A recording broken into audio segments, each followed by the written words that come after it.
ভালো লাগছে, আসলে ভালো দ্বিতীয় লাগছে, খুবই ভালো স্বাধীনতা লাগছে। নিয়ে সাধারণ লোকের মতবাদ। অনেক দিন বন্দী ছিলাম, ঘরের মধ্যে টেনশনে ছিলাম, এখন মনে হচ্ছে স্বাধীন হয়ে গেছি আমরা। এটা বলার মতো ভাষা আসলে বেরোচ্ছে না আমাদের। আমরা যে কত আনন্দ, মানে ভিতর থেকে মনে হচ্ছে একদম খালি হয়ে গেছে আমরা একদম।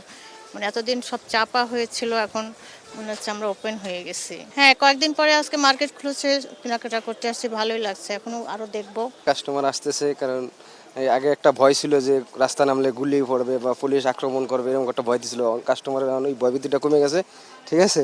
এখন কাস্টমার নিশ্চিন্তায়, মানে খুশি মনে, যে কটা কাস্টমারই আছে প্রত্যেকের মুখে হাসি, যে মার্কেটে আসতে পারে নিরাপত্তাভাবে, কোনো সমস্যা হয় না, টুকটাক কেনাকাটা অল্প অল্প হইতেছে, সামনের দিকে আরও অগ্রসর হবে।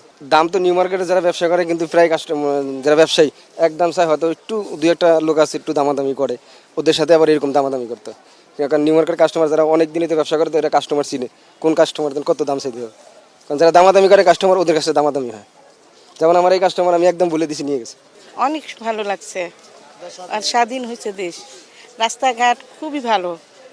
এটা তো ডিপেন্ড করবে দেশের পরিস্থিতির উপরে। আসলে যারা আসছেন তাদের উপর ডিপেন্ড করবে। শৃঙ্খলার একটা ব্যাপার আছে, এখানে সবাই আতঙ্কিত। যারা প্রতিষ্ঠান খুলছে, কারো মন মানসিকতা ভালো নেই।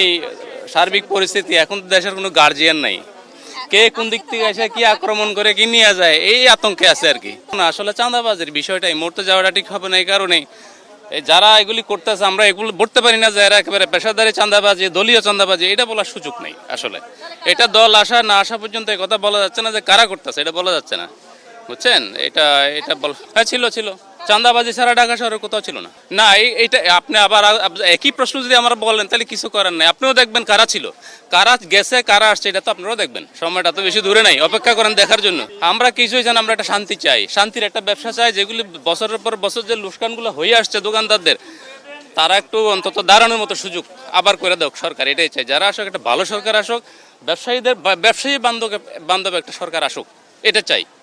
আমাদের আর কি চাওয়া বলেন? না, আমরা এখন এরকম পরিস্থিতিতে পড়ি নাই, কেন বলবো বলেন? পড়লে কি করবে সেই প্রশ্ন বললে দেখবেন। এখন এই উত্তরটা নাই, বললে তো কিছু একটা করতে হবে। আমার বাঁচার জন্য আমার কিছু করতে হবে না, ব্যাস শেষ।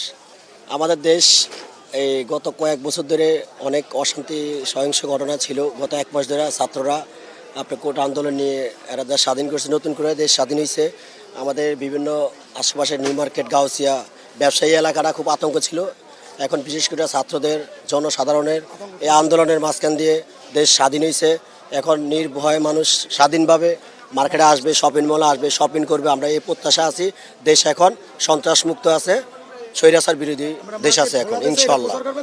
এখন আপনারা বেশি বেশি প্রচার করবেন। নিউ মার্কেট শান্তিপূর্ণ আছে, সবাই শপিং মল আইসা সুশৃঙ্খলভাবে, শান্তিভাবে তারা তাদের পছন্দ। জি, আমাদের ব্যবসায় আমাদের ইনশাল্লাহ দেশ স্বাভাবিক হতে হতে এখন আপনারা দেখেন দেশের যে পরিস্থিতি, যেভাবে দেশটারে একটা হুমকির মুখে থুয়ে চলে গেছে, তারা দেশের অর্থ সম্পদ সব লুট করে দেশের বাইরে নিয়ে গেছে। দেশটা তো সামরিক একটু সময় লাগবে, তারপরও বর্তমান যে সরকার আসবে তাদের প্রতি আমাদের উদারত আহ্বান থাকবে, দেশের জনসাধারণের জন্য কাজ করার জন্য, দেশের দ্রব্যমূল্য নিয়ন্ত্রণ রাখার জন্য, জনসাধারণ যেন ভালোভাবে চলতে পারে, ভালোভাবে তাদের জীবনযাপন চালাতে পারে। আমরা সে প্রত্যাশা করি নতুন সরকারের কাছে, সে আশাবাদ ব্যক্ত করে আমরা আশা করি। আর আমাদের সেনাবাহিনী সর্বোচ্চ, যে আমাদের দেশের সম্মানীয় ব্যক্তি সেনাবাহিনী, তারা প্রতিটা জায়গায় টহল দিচ্ছে, আমরা শান্তি পাচ্ছি, ভালো লাগতেছে দেখে। আমাদের স্বৈরাচার বিরোধী হয়েছে, নতুন করে আমাদের একটা ভালো সরকার চাই, তার অধীনে